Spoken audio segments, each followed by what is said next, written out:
Tonight I'm curious about the relationship between idea and material in architecture.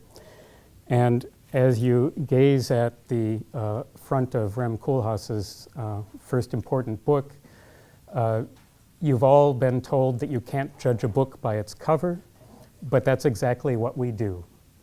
And while Koolhaas did not create that image, he did select it. And the image on the cover is a synoptic argument of the totality of the book that uses words and images together in order to clarify that argument. This is a little awkward. This interest in the making of images has certainly been throughout contemporary culture, and many times today we're hearing that in fact we've become an image-based rather than a text-based culture. But if that's true, I'm surprised how little literacy we have in reading images. And so tonight I want to explore the possibilities of reading images and locate architecture within that as particularly able to provide leadership in this important realm that affects all different parts of academia and the world at large. So on the top is the famous photo montage by L. Lissitzky calling himself the constructor. And we all appreciate the modernity of that image made in the 1920s. But then just beneath it is a Renaissance emblem of the eyed hand. And you quickly realize that these modern visual inventions derive from a clear knowledge of the history of images. So I think it's important that we look back at that history of images in order to establish our own visual literacy. We assume that we can absorb their information immediately, but actually taking time with an image allows you to appreciate it in great depth. So in order to undertake this reading of Frontispiece, I want to begin with a short material history of the Frontispiece. Here you see two images from the late Renaissance of the printing of books. And the origin of the frontispiece occurs with the origin of the printed book in the late 14th century. Printers themselves produced only the individual printed sheets, and then they wrapped them together with twine and sold them to the consumers. So for example, in the top image, kind of in the middle ground, you can see those stacks of bundled papers, which would be what you would buy if you wanted to buy a book from a printer in the Renaissance.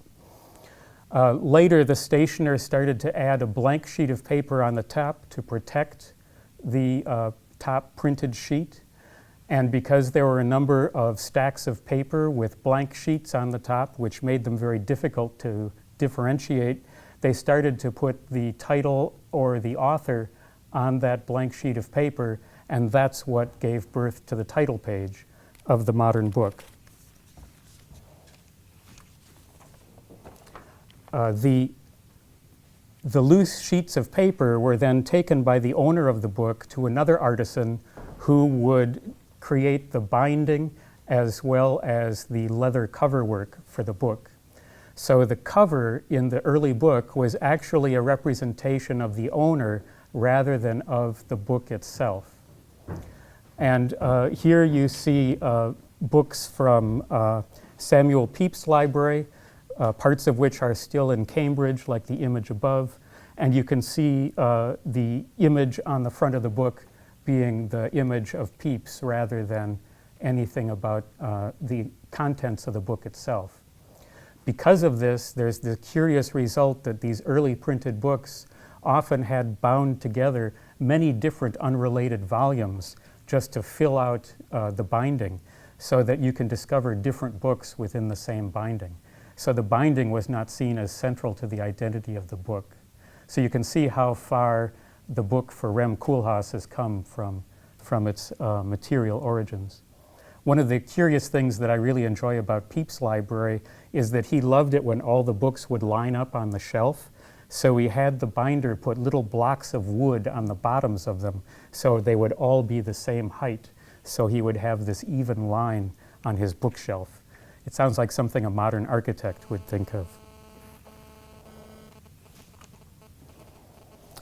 So the origin of the illustrated title page comes at about the same time. Historians have traced it to the area of the Veneto in the late 15th century, where humanists and artists were interested in recording the ruins from the ancient world, and they would sketch not only the architectural elements that were ruined, but also the text inscriptions that were on them. And these were also studied by scribes as well as architects. And it's been identified that it was this interest in inscriptions that led to the early illustrated title page. So for example, on the right, you see the first page of Aesop's Fables that was printed in Verona in 1479. And for some reason, the title of the book is put onto a Roman funerary monument, which you can see out of a sketchbook on the left. So these ancient ruins were, in some cases, very literally copied and used for the architectural imagery of the frontispiece.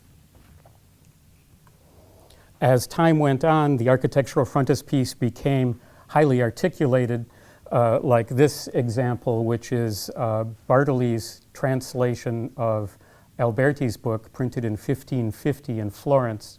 And you can see all the major elements of the architectural frontispiece, including an architectural structure that acts like a gateway or an altar or a window that invites you into the depth of the book, as well as figures that represent particular conditions or things to attend to. And then those figures also hold certain pieces of luggage that are also important to their meaning. So all of these elements work together to tell the story of the frontispiece, and each one is very particular. So that's the brief material history of the frontispiece, but I'm interested in the emblematic frontispiece, and it has a slightly more interesting, if somewhat longer history. The image you see here is from an emblem book. Emblem books developed about the same time as frontispieces, and they were a combination of a brief text and an image that people would enjoy looking at. Artists would use the imagery for making artwork as well as architects would use them. And the intent of this was the exact opposite of what we expect books to do for us today. Today we want to immediately know the meaning of the text, to make it as accessible and as simple and straightforward as possible. The emblem books delighted in the slowness of the time you take to figure out the relationship between the text and the image, to construct, although you're the reader, as if you are an author, in making your own interpretation of that text. And I'd like to suggest that in our interest in speed, we've lost sight of the pleasures of the slowness of this kind of interpretation and the reward that a more careful study gives to you rather than the expectation of the immediate result. This, by the way, is from Wither's Book of Emblems, printed in London in 1635. So this slow unraveling of an enigma also occurs with the frontispiece. And in the Renaissance, the word frontispiece had three interrelated meanings. It means the illustrated first page of a book, which is what I've been talking about. It also meant the pedimented front of a building, usually the entranceway. And it also means the human forehead. And so I'm showing you the drawing from Francesco di Giorgio from the 15th century, where he locates the human body in relation to the front of the building. And you can see at the very top the word frontispiece in his Italian. The Latin frontispicium literally means looking at the forehead. Spicere is to look, and the frontis is the forehead. When speechery was adapted into English, it was corrupted as piece. So we ended up with frontispiece for no particularly good reason. The reason that this word exists is because in ancient Rome, the forehead was conceived of as sacred to the genius. One's inner genius would presence itself in the forehead because it was closest to the site of where it existed, and so it becomes the clearest index of its presentation. The genius is a spirit of life that is separate from the rational mind. So the genius presents itself often without the active desire of the individual. So the Romans would take evidence of a sneeze or sexual arousal or blushing from being embarrassed or turning red with anger, all as evidence of the presence of the genius. And it was in the forehead that the genius was seen most clearly. So it was common for the Romans to touch and rub their forehead to appease their genius and acknowledge its presence. And of course, we still have that gesture today, although without the same meaning. The reason that there was this interest in looking at the forehead is because of a form of divination called metoposcopy, which was looking at the lines of the forehead in order to read a person's character as well as foretell their future. This is an image from the Renaissance, from Cordano's book on metoscopy, where he goes into lengthy study of it. And this is from Della Porta's book on physiognomy, which is quite similar, where people would study the appearance of a human's face in relation to animal faces, and the characters that were associated with the animal's faces would therefore be read in the person's face.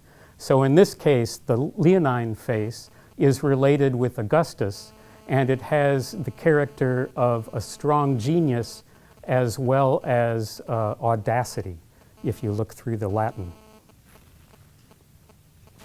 And I show you that in particular because of this frontispiece, which is quite well known from Vignola, his Rules for the Five Orders of Architecture in 1562, where Vignola puts himself in the window of the frontispiece with his compass at work on the sill of the window.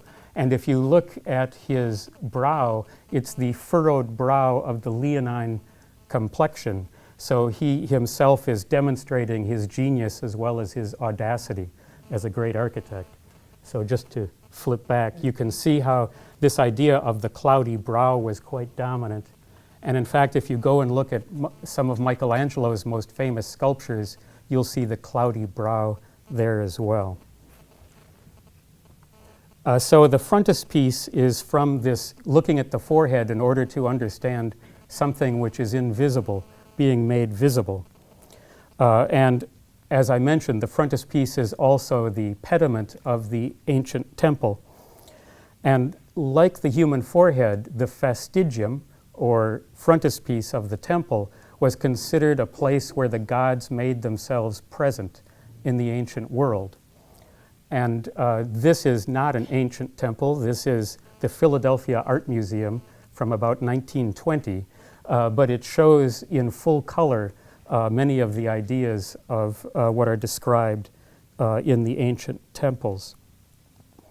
So the tympanum is the triangular flat piece where the gods are present.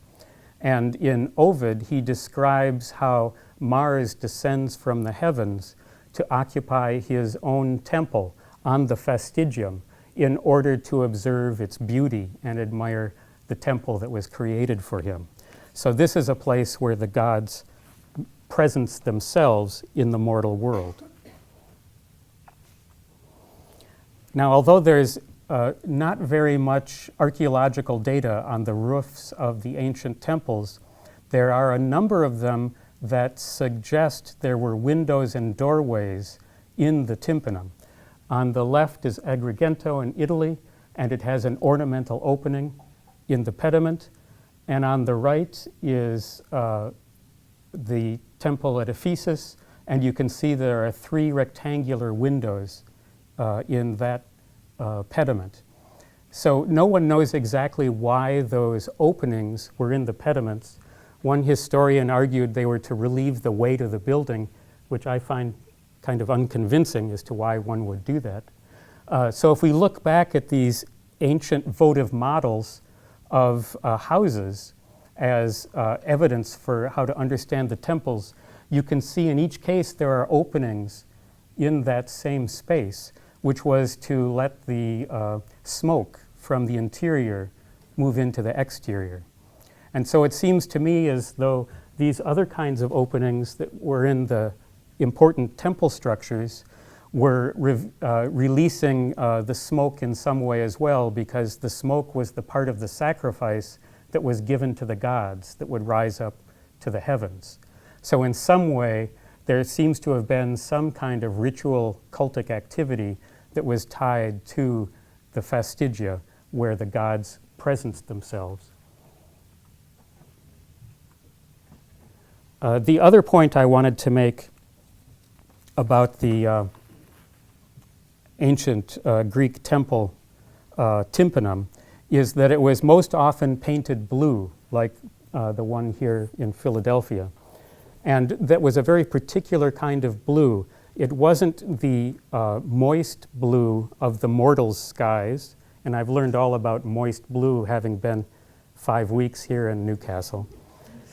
They described it instead as the burning sky of the gods, which was above the clouds. And that, of course, is the peak of Mount Olympus, where the gods would reside. And that burning blue is the ether, and that's the realm of the gods, which is the color of blue that the pediments were painted. So that was, although a very solid stone structure, it was painted blue to make it, like its name, a drum, a tympanum, that vibrated with the presence of the divine realm on the earthly realm. And it was Lucretius who had this beautiful description of the blue as if it is the god's laughter, shimmering. So there's this sense of the importance of that coloring. And of course, we all know that the frontispiece as the pedimented entry has become perhaps the most recognized element of Western architecture that you can find throughout any city you might choose to visit. This happens to be an example of Palladio.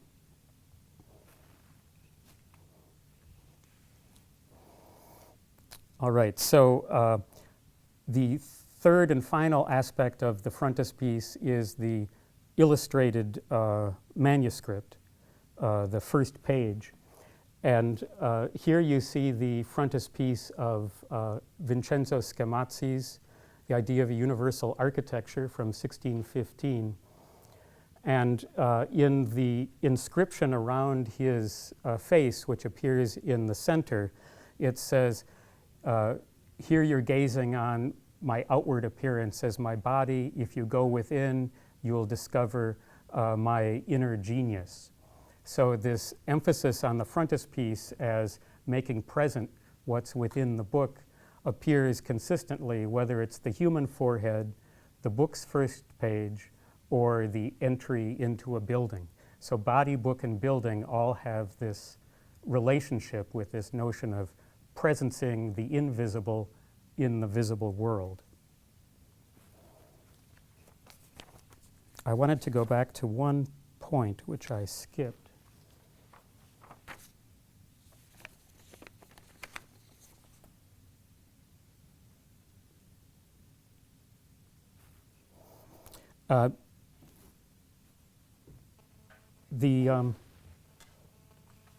Here's Palladio's frontispiece from his 4 books on architecture in 1570. And like Scamazzi's, there are 2 female figures standing at each side. They represent theory and practice. And we'll see them again and again. There you can see them in Scamazzi. And the point that I wanted to make is that as these ideas were developing in Italy, particularly in the Florentine environment, they were tied to a Platonism that was developed by Ficino. And there was this notion about architecture as the mind being dominant over the material, so that the form determines the shape of the material. And this emphasis was so strong and so dramatic that it still remains in architectural practice today. Some people have quipped that architecture is the last stronghold of Platonism in modern times. And if you look at the typical practices in architecture today, you'll see this same kind of emphasis. In the United States, where we divide schematic design as the first step of design, it's defined by the governing bodies of architects as defining the form of the building. And it isn't until you go into the later steps of design, like the construction documents, where you're expected to identify the materials of the building. So this process of presuming the importance of the idea and the form prior to the material is one that permeates much of architectural thinking, both from the past and from the present.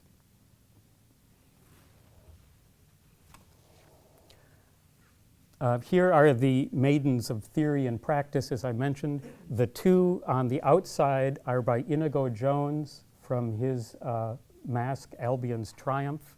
And the two in the middle are from an emblem book, Ripa's Iconologia. And you can see in both cases that practice is older because it relies on experience, and the compass is pointed down to the earth because it's the actual working of the work. The dress is in brown because it ties it to the earth, and the tools are related to the adaptation of the building or the design into a building. Whereas in the case of theory, theory is youthful, and the compass is pointed upward to the sky. When Jones described his two figures, he said practice's compass would be made out of iron, and theory's compass would be made out of gold, which kind of summarizes the differences. Theory is dressed in blue like the skies and is gazing upwards to be inspired by the heavens. So it's this kind of strong distinction that comes out of the Italian tradition that provides a basis for a great deal of architectural thinking. So with that, I wanted to turn to the subject of the frontispiece that I wanted to look at more carefully tonight, which is by Walther Hermann Ryff. He was a German author, translator, and compiler. He lived from about 1500 until 1548, and during his short life, he produced over 50 books, and there were some 200 different editions of his books. So he was extremely successful as a book producer. Many of his books were about the medical field, but he also wrote 5 books about architecture. He saw medicine and architecture as being closely related. And the two that I'm showing you here are his two most famous architectural books, Der Architektur, which is his own compilation of architectural information. And on the right is Vitruvius Deutsch, which was his translation of Vitruvius into German, the first translation of Vitruvius into German. And it remained in use for hundreds of years thereafter. So he was very accomplished as an author, and part of the reason for that is because he very liberally plagiarized from many other authors. He would take Italian and Latin writings and translate them into German and present them as if he was their author. He did briefly acknowledge the other authors, often in a preface, but many of the authors that he took from accused of him being a plagiarist, probably for good reason. However, unlike plagiarism that simply copies the original source, when Ryff was translating, he called it Germanization, and he would always change the wording as well for his German audience. So it wasn't just a literal translation or even a good translation, it was a reinvention of the text that somehow made it relevant to the German milieu. His books were all highly illustrated, and like the texts, he stole many images as well. The colored image is from Ryff's Vitruvius, which is Vitruvius's ideal city. And the small image on the right was published 20 years before by Cesariano when he translated Vitruvius and commented on it. And about 100 images in Ryff are all taken quite directly from Cesariano. However, if you look closely, you'll notice that Ryff adds these windmills and drawing tools. So he isn't just copying it, he's also taking the important idea of the layout of the city, which has to do with its orientation to the winds, and making that physically, visibly accessible by illustrating the windmills that were the typical style in Germany at the time. So he's thinking about his role as translator in a larger way than we would today. So as between author and translator, it's hard to say which best describes him, but there's no contemporary way of defining that.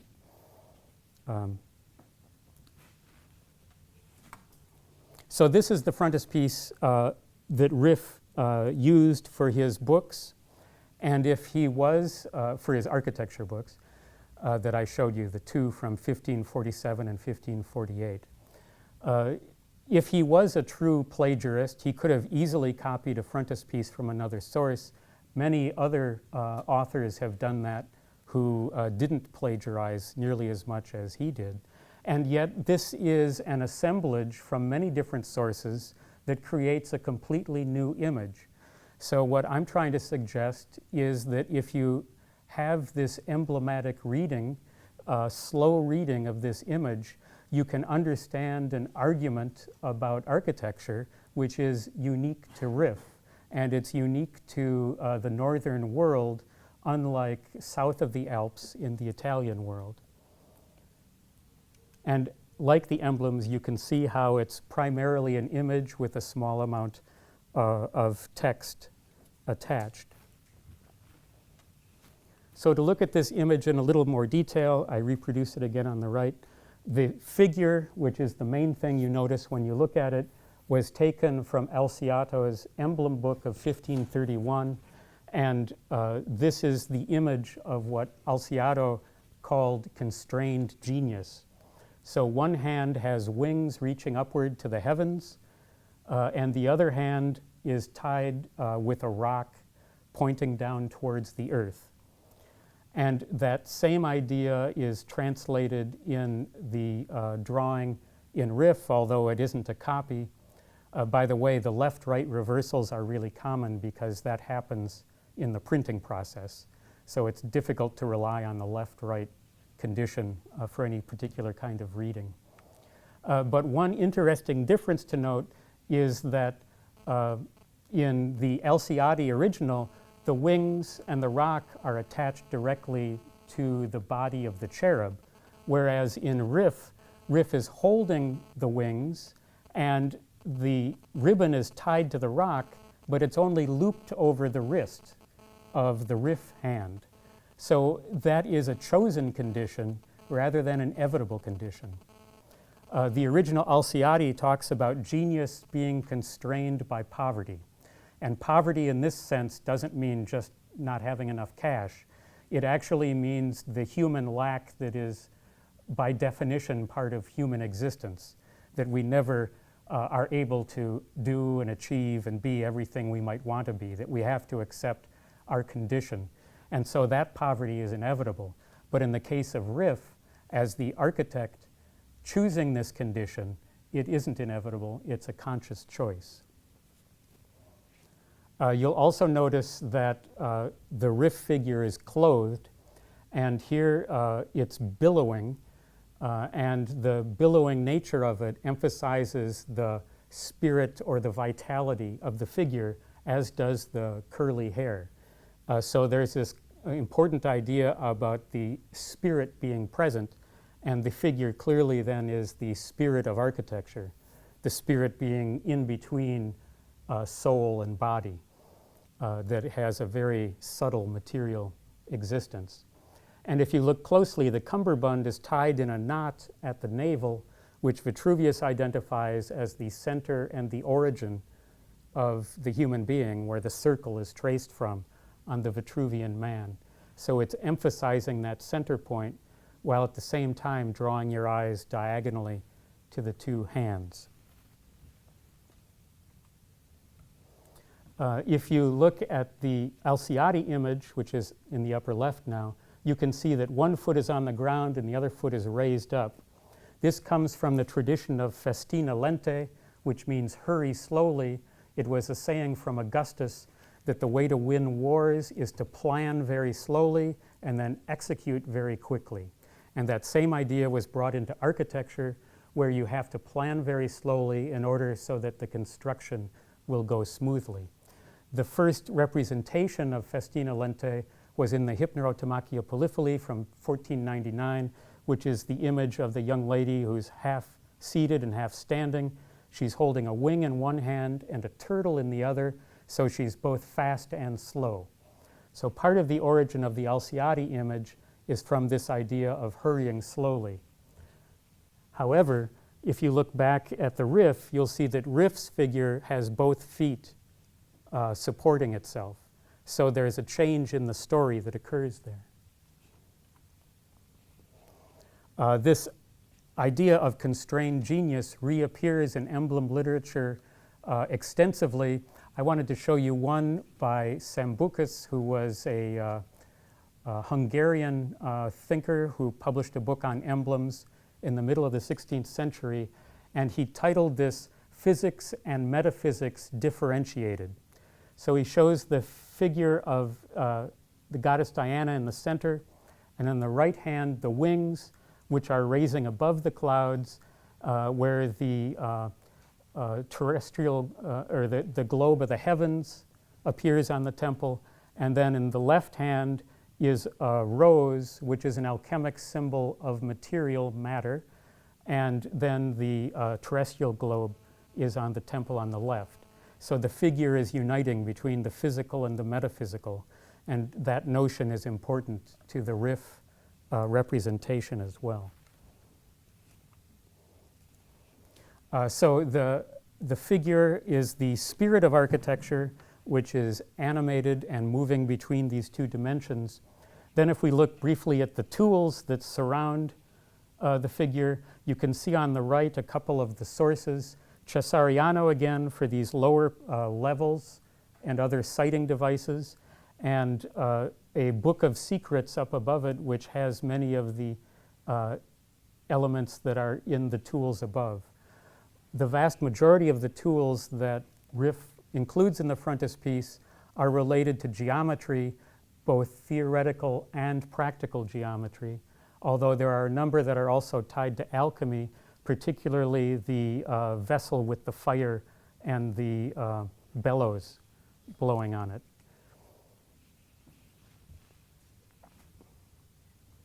Another important source for the frontispiece is Dürer, including his Melancholia I, which has the same instruments, even in some cases in the same relationship as the painting has it. However, in Melancholia, the tools are separated, so the hammer is a long ways away from the nail. The bellows is removed from the fire because they're emphasizing that they aren't in use because of the nature of melancholy. However, in Ryff, they're all joined together because the emphasis is that they're available for use. And if you look at it, the perspective of the figure seems to fall apart in relation to the tools. So the tools appear as if they're on the surface of the paper, right? They don't look like they disappear into the background, except for a little bit of where things are hidden by the base. So the tools are all equally present at hand for you to use as if they're sitting on the surface of the workbench, a different perspective than the figure itself. In looking at the bellows, I wanted to show you the frontispiece from Cesariano, from whom Ryff took so much. And just to point out one thing at the center, this is the architect who's being encouraged by audacity to step across to fame, and it is fate who's blowing the bellows of the air to inspire the architect. And if you look at the detail, you can see that out of the bellows is coming a winged angel head. So the bellows are understood not just as a technical way of making fire, but also as bringing the spirit. So all of these tools and the choice of showing them on Ryff's frontispiece are not simply just to give you a catalog of tools, but they're to demonstrate the expertise that is latent within them that the architect comprehends and controls. And particularly in the case of the bellows, where it is the spirit, like the spirit of the architect itself. And then I finally wanted to talk about the base as the third major element in the frontispiece. It's made up of two pieces, the cube that the figure stands on, and then the 8-pointed plinth below it. Now, it's unusual for constrained genius to stand on a cube. It only occurs here with Ryff, as far as I can tell.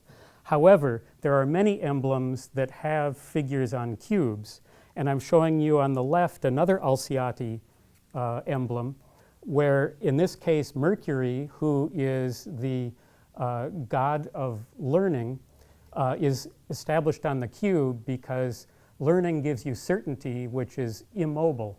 Once you understand something, you know it, and that becomes fixed. In contrast to that, on the right is the figure of fate or fortune, and she's sitting on a sphere, which of course is completely unsteady, and you never know where your fortunes are going to go. So by putting the spirit of architecture on a fixed block with both feet firmly planted on the block, it's telling us that knowledge is what allows us to use the tools of architecture, and it also establishes the fundamental importance of that knowledge. But it doesn't sit on the earth, instead it sits on this plinth. And again, this is completely unusual for this sort of work. You can see the same image of the plinth at the bottom of Lawrence Storr's frontispiece for his book on geometry. And the book on the right is from a later time, but I think it illustrates the same interest that appears in the Ryff frontispiece, where they would look at these geometrical solids as elements of the world. So the cube was the earth. And when they show them rotating, they're showing how they change elements into other more complex things. So this is a demonstration of the way stone can be carved to create this complex architectural plinth.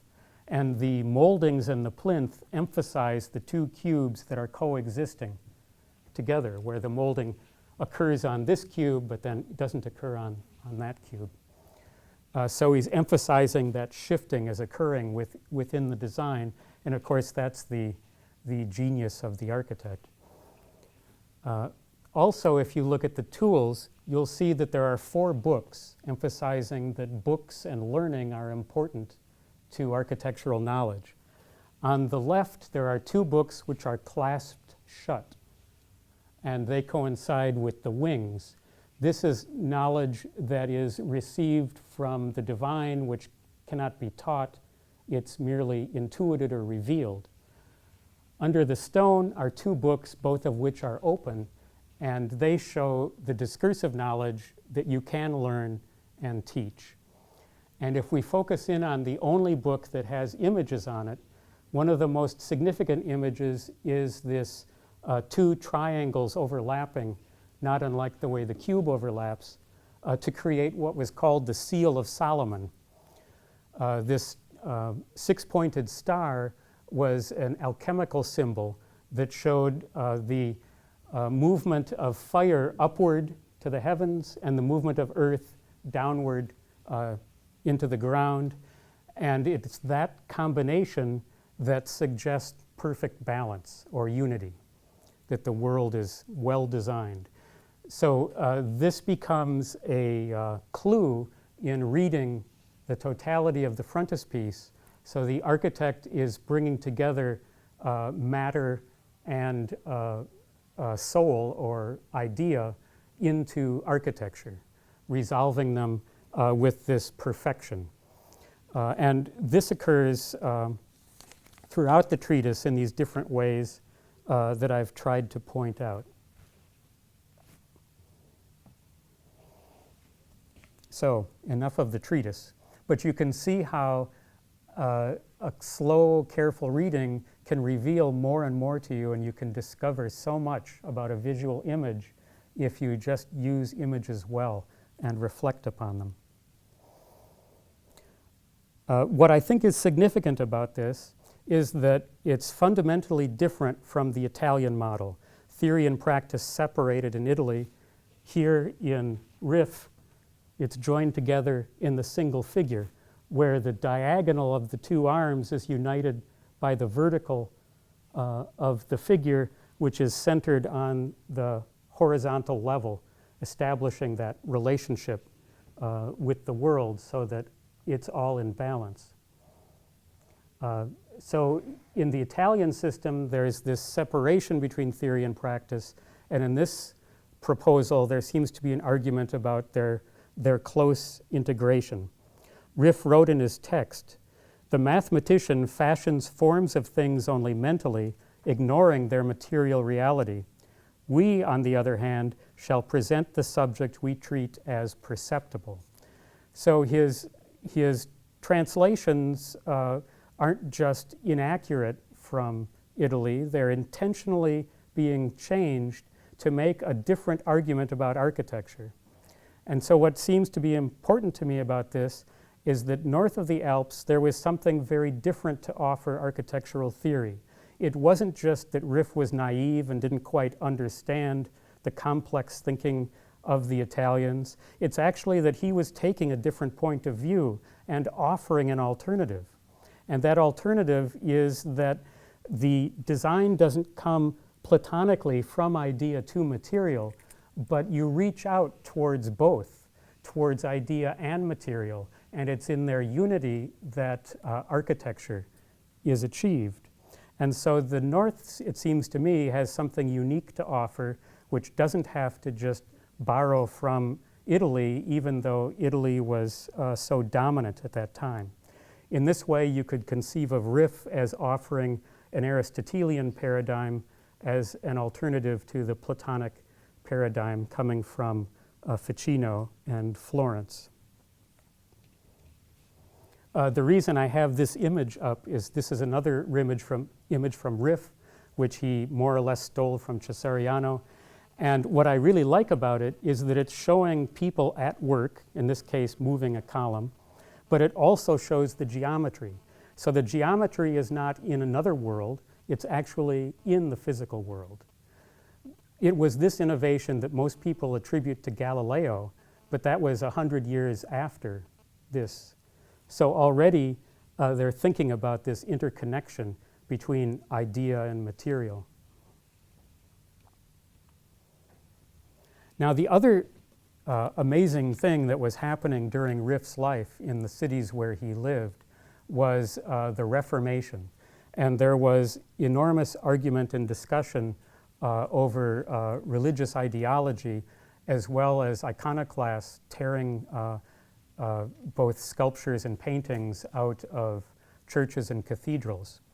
And it was in this context that Ryff was working.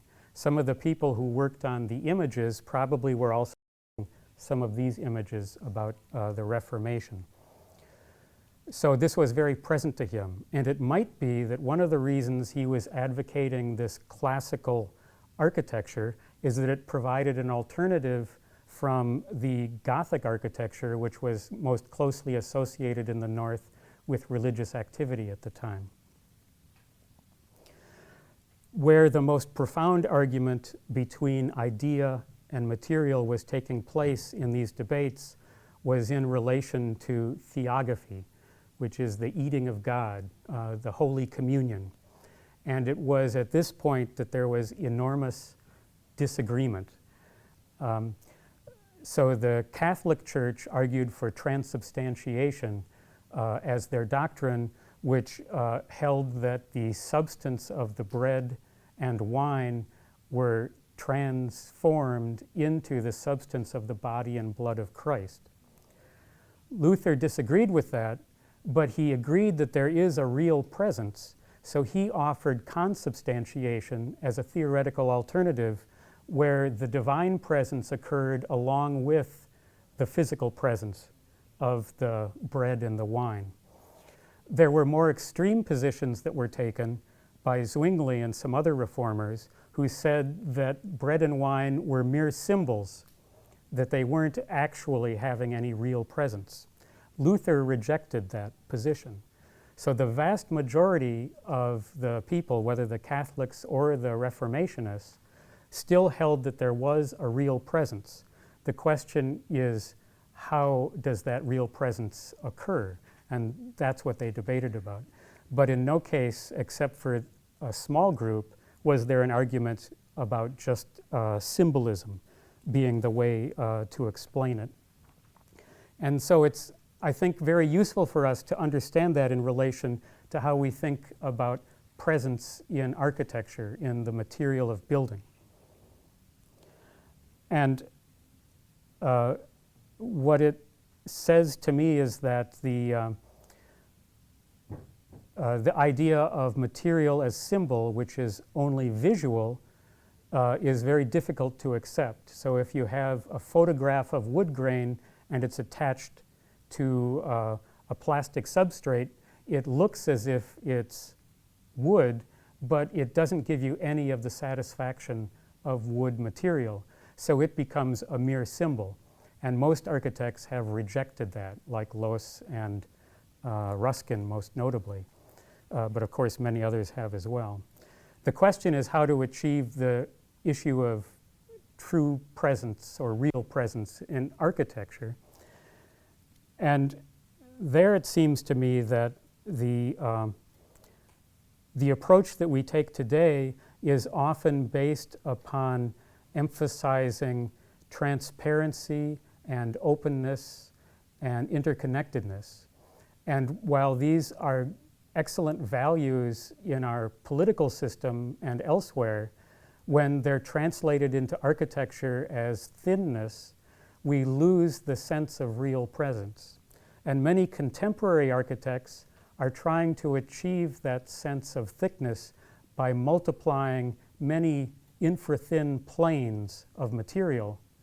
But like Zeno's paradox, no matter how many thin planes of material you reproduce, you never achieve thickness. It always remains a series of thinness. So what I think Ryff's work can suggest to us is how to think about the real presence of material in architecture as a thickness, as solidity. And of course, the idea of firmness is the third form of the Vitruvian triad. Today we think of firmness as structure, as a technical problem, but firmness also has a cultural and humanistic connotation, which has to do with how we feel ourselves with a building. And it's that idea of being at home with a wall that has firmness that I'm interested in trying to understand. These are drawings by Cosimo Bartoli, who won a competition to document all of Palladio's buildings. And as he was drawing and drawing and drawing, he started creating these worlds within the thickness of the column. And I think that they're a beautiful evocation of the way we understand inhabiting the uninhabitable space of a building, that its solidity becomes another place. So it's not the ordinary idea of the real that applies here.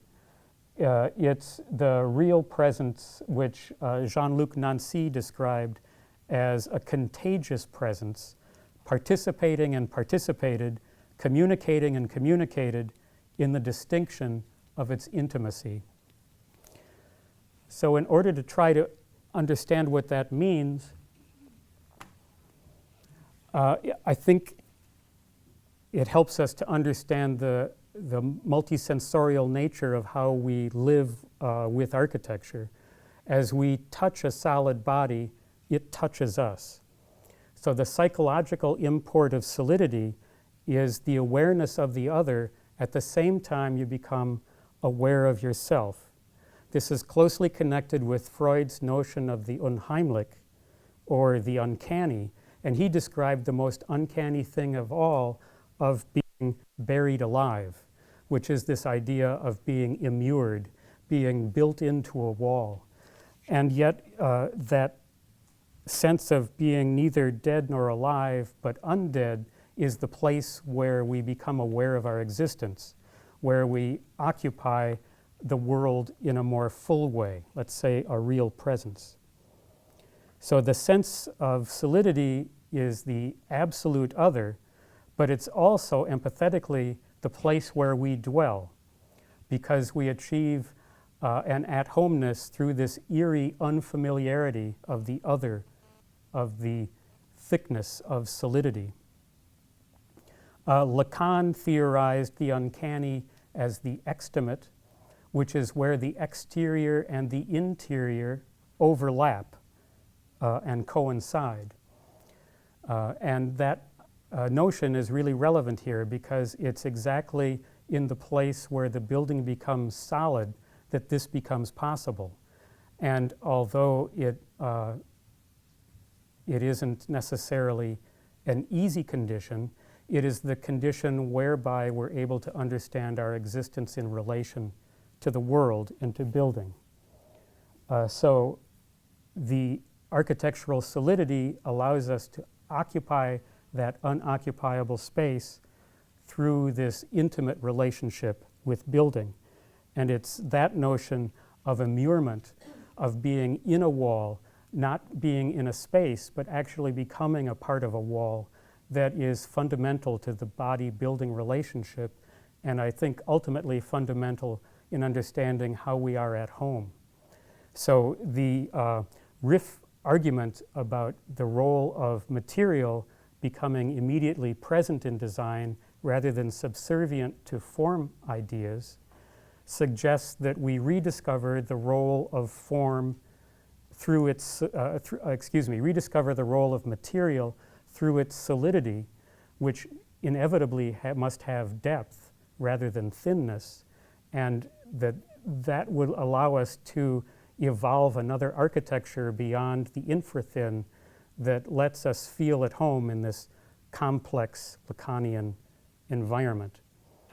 And I try to kind of sum up all of that with this one image, which is I.M. Pei's National Gallery of Art in Washington, D.C. And there's this knife point in the building where there's this beautiful stone that's excellently finished. The building was very expensive. And if you look closely where these people are walking, you can see that the stone is rubbed away right here. Because in this zone where the people can reach, everyone caresses the building at that corner.